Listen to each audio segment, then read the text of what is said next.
नमस्कार साथियों, अगर आपकी उम्र भी 60 साल या फिर उससे ज़्यादा हो गई है तो आज की इस वीडियो को ध्यान से देखिएगा, क्योंकि सुप्रीम कोर्ट का ऐसा कौन सा ऐतिहासिक फैसला आया है जो कि आप सभी वरिष्ठ नागरिकों के लिए भी और आम नागरिकों के लिए भी काफ़ी ज़्यादा फायदेमंद है। आज की इस वीडियो में मैं पूरी जानकारी आपको दूंगा कि आखिर लाइसेंस रिन्यूअल कराने की एक्चुअल एज लिमिट क्या होती है, और इन केस अगर आपकी गाड़ी पुलिस ने जब्त कर ली है पुरानी होने की वजह से तो इसके क्या क्या प्रावधान है, वो सभी डिटेल से आज आपको इस वीडियो में जानने को मिलेगा। तो चलिए वीडियो को स्टार्ट करते हैं और सभी चीज़ें आपको समझाते हैं।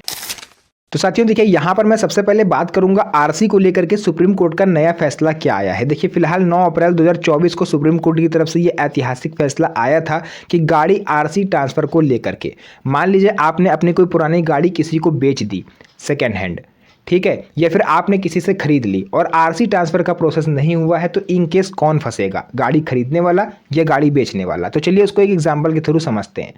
मान लीजिए कि मुझे कोई सेकेंड हैंड गाड़ी खरीदनी है और वो मैंने आपसे खरीदी। अब आपने क्या करा कि आपने मुझे गाड़ी बेच दी और मुझसे पैसे ले लिए। अब मान लीजिए कि महीने 2 महीने बाद आरसी प्रोसेस देखिए अभी तक नहीं हुआ है, ना तो आपने आरसी ट्रांसफर करवाई ना तो मैंने।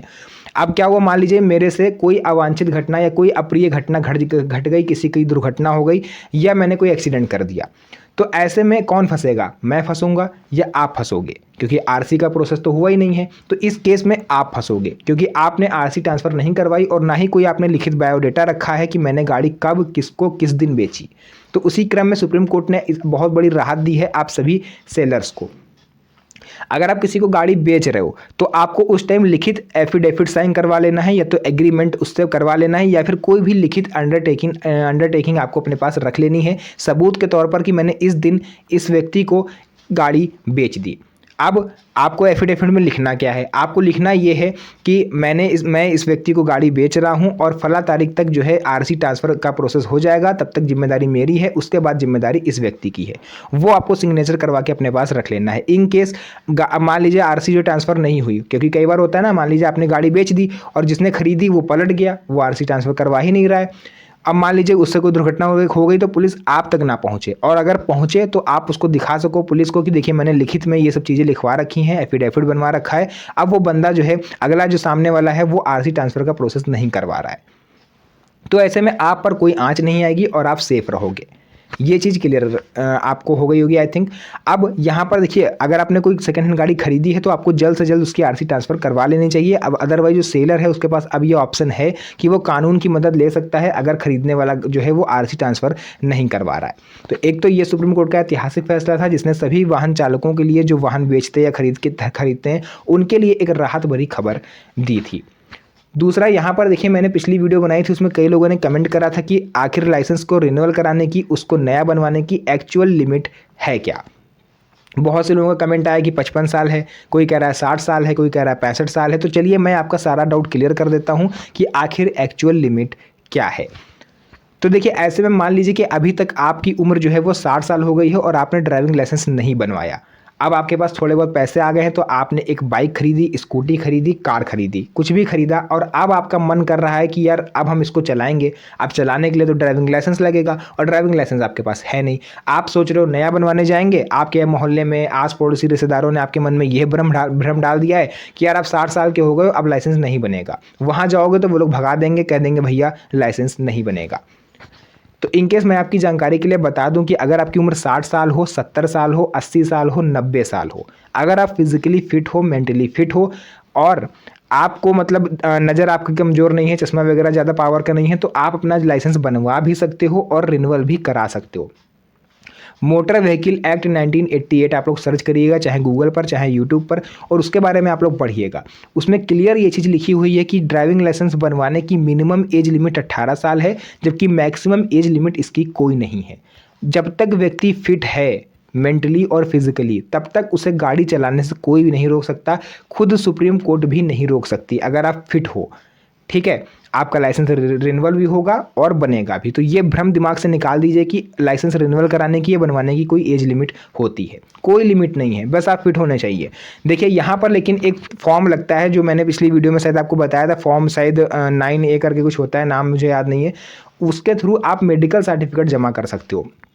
आरटीओ में आप आवेदन कर रहे हो नए लाइसेंस के लिए या फिर रिन्यूअल के लिए, तो आपको मेडिकल सर्टिफिकेट साथ में लेके जाना है। अगर आपकी उम्र 40 साल हो गई है, 40 साल के ऊपर जैसे ही आप बढ़ोगे और लाइसेंस फिर चाहे रिन्यूअल कराने जाओ चाहे बनवाने जाओ, आपको मेडिकल सर्टिफिकेट के साथ में ही जाना है, अदरवाइज आपका लाइसेंस नहीं बनेगा।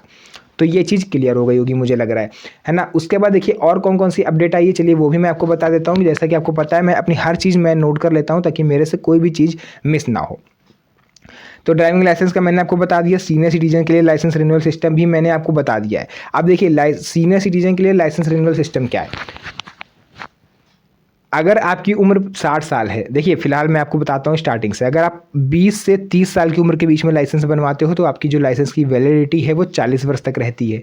मान लीजिए आपने 25 साल की उम्र में नया लाइसेंस बनवाया है तो उसकी वैलिडिटी है वो 40 वर्ष तक है, यानी कि 15 साल। अगर आपने 40 वर्ष की उम्र में बनाया है तो आपको 5 साल के लिए वैलिडिटी मिलती है, यानी 5 साल पर रिन्यूअल आपको कराना पड़ेगा। 40 साल के बाद जैसे ही आप ऊपर बढ़ते हो 5-5, 6-6 साल के लिए आपको रिन्यूअल का प्रोसेस मिल जाता है। अब यहाँ पर सबसे महत्वपूर्ण बात होने जा रही है, अगर आपकी गाड़ी जब्त कर ली गई है पुरानी होने की वजह से, तो उसको लेकर के क्या फैसला आया है कोर्ट का।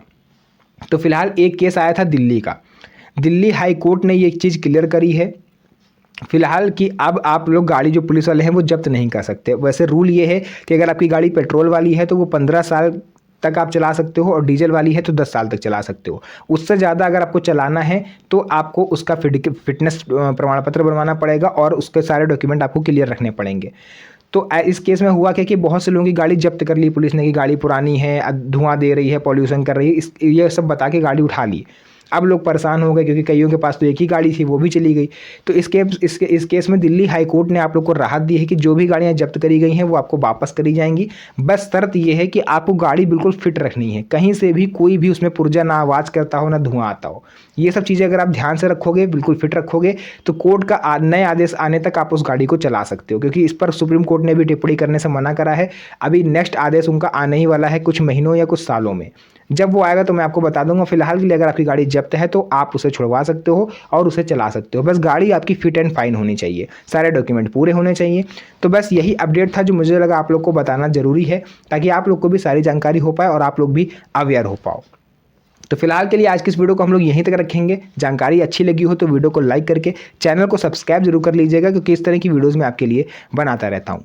तो मिलते हैं हम सभी से नेक्स्ट वीडियो में एक और अच्छी इंटरेस्टिंग मज़ेदार वीडियो के साथ। तब तक के लिए धन्यवाद। जय हिंद।